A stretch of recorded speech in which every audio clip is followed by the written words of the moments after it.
Mesdames et messieurs, merci de prendre les unes des quelques apparitions à travers les rebacs de la capitale. Bienvenue à toutes et à tous dans cette revue de presse. Entamons par ces sujets du quotidien d'information générale Info 27, clôture du séminaire gouvernemental. Judith Suminwa mobilise son équipe pour le bien-être des Congolais.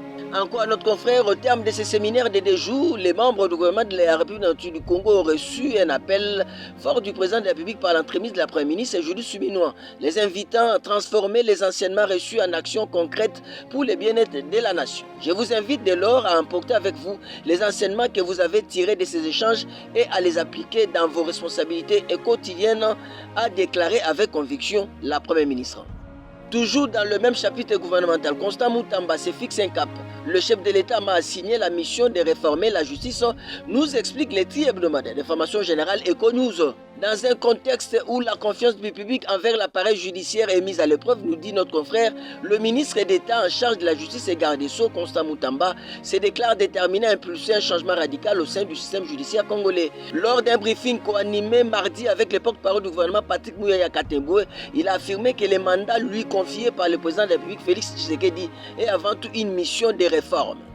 On va prendre ces autres faits d'actualité. RDC, l'ex-ministre des Finances Nicolas Kazadi a regagné Kinshasa ce lundi. Nous explique les sites d'information pifoinfo.net. Nicolas Kazadi s'est rendu à Paris sous l'autorisation du parquet général près la Cour de cassation pour raison de santé. Cette décision du procureur général près la Cour de cassation est intervenue après sa longue audition jeudi 27 juin 2024. Avec ce retour du député national, nous dit ceci d'information, le parquet va poursuivre ses auditions à son encontre en rapport avec les dossiers de surfacturation présumée des forages d'eau et des lampadaires.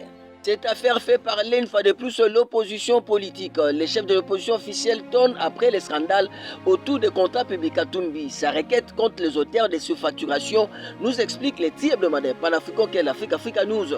Leader du premier parti d'opposition NRD Congo, Moïse Katumbi a donné la voix via une publication sur son compte X mardi 23 juillet pour exiger une nouvelle fois des poursuites contre les auteurs de la surfacturation des stations de forage de lampadaires, des ouvrages érigés pour les Jeux de la francophonie et du centre financier de Kinshasa.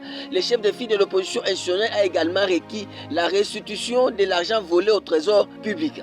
On va terminer en sport. Karaté, Didier Boudimbu honore le Léopard, vainqueur du championnat d'Afrique centrale au Cameroun, nous explique le quotidien d'action et développement la prospérité.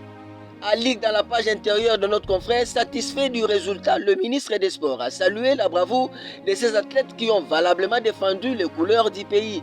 Didier Boudimbu a réitéré son engagement à accompagner les karatékas de la RDC pour que ces disciplines puissent retrouver une place de choix au niveau mondial. C'en est donc fini pour cette revue de presse. Au revoir et à demain.